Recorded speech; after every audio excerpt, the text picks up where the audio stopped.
गांव के एक छोटे से घर में रहने वाला रोहित शहर में नौकरी करता था। माँ बाप की मौत के बाद उसकी बस एक ही जिम्मेदारी थी, उसकी छोटी बहन आरुल। पारुल उससे 5 साल छोटी थी, लेकिन अकल में किसी से कम नहीं थी। दोनों में गहरी बॉन्डिंग थी। वो जो कहते हैं ना, भाई बहन जो एक दूसरे के बिना अधूरे होते हैं, बस वैसे। हर साल रक्षाबंधन पर पारुल राखी लेकर खुद शहर जाती थी।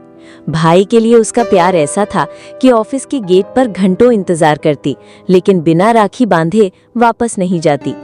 लेकिन इस बार सब बदल गया। रक्षाबंधन आने को था, लेकिन ना रोहित ने फोन किया, ना कोई मैसेज, ना ही टिकट भेजा। पारुल को थोड़ा अजीब लगा।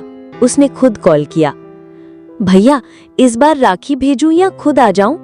उधर से थोड़ी देर चुप्पी रही, फिर रोहित बोला, नहीं पारुल, इस बार मत आना, ऑफिस बहुत बिजी है, बॉस छुट्टी नहीं देगा।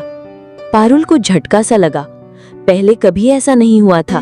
वो जानती थी कि कुछ तो बात है, लेकिन पूछना नहीं चाहती थी। ठीक है भैया, राखी भेज देती हूँ।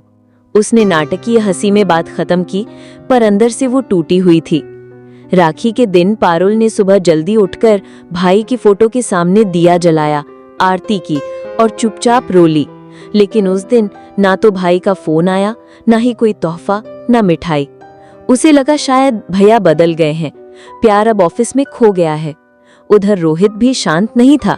उसका मन अंदर से बेचैन था, लेकिन वो मजबूर था। बात कुछ और थी जो उसने पारुल से छुपा रखी थी। दरअसल रोहित को कुछ महीने पहले एक सड़क हादसे में गंभीर चोट आई थी। पैर बुरी तरह जख्मी हो गया था। नौकरी छूट गई, सेविंग्स खत्म हो गई और अस्पताल का बिल इतना था कि उसने अपना किराए का कमरा भी छोड़ दिया था। अब वो एक एनजीओ के हॉस्पिटल में इलाज करवा रहा था। न चलने की हालत थी, न किसी को बताने की हिम्मत। कैसे बताऊं पारुल को, वो तो टूट जाएगी, यही सोचकर वो चुप था। लेकिन किस्मत की मर्जी कुछ और ही थी। रक्षाबंधन के 2 दिन बाद दरवाजे पर दस्तक हुई। एक नर्स ने दरवाजा खोला।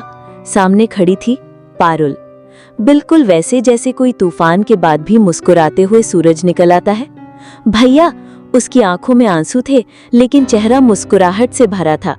रोहित हक्का बक्का रह गया। तू यहाँ कैसे? किसने बताया? पारुल ने हंसते हुए कहा, भैया मैं तुम्हारी बहन हूँ।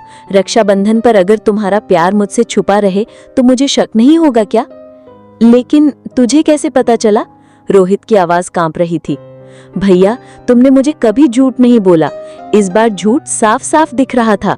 जब तुम्हारा फोन बंद मिला तो मैं ऑफिस पहुंची, वहां से पता चला कि तुम अब वहां काम नहीं करते। फिर पुराने मकान पर गई तो वो खाली था, और फिर एक रिक्शे वाले अंकल ने बताया कि तुम्हें किसी एनजीओ हॉस्पिटल में देखा गया था। बस फिर क्या, मैं पहुंच गई। रोहित की आंखों से आंसू निकल पड़े। माफ कर दे पारुल, मैं बस तुझे परेशान नहीं करना चाहता था। उसकी आवाज में दर्द था। पारुल ने उसका हाथ पकड़ा और बोली, भैया जब राखी बांधती हूँ तो सिर्फ एक धागा नहीं बांधती, तुम्हारी हर तकलीफ, हर दुख को बांध देती हूँ उस धागे में। तुम कैसे सोच सकते हो कि अकेले लड़ लोगे ये सब? कुछ देर दोनों चुप रहे। फिर पारुल ने पर्स से राखी निकाली।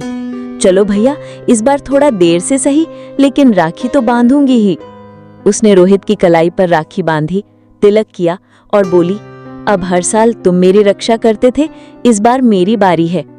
रोहित ने कुछ नहीं कहा, बस आंखों से बहते आंसुओं के बीच अपनी बहन का माथा चूम लिया।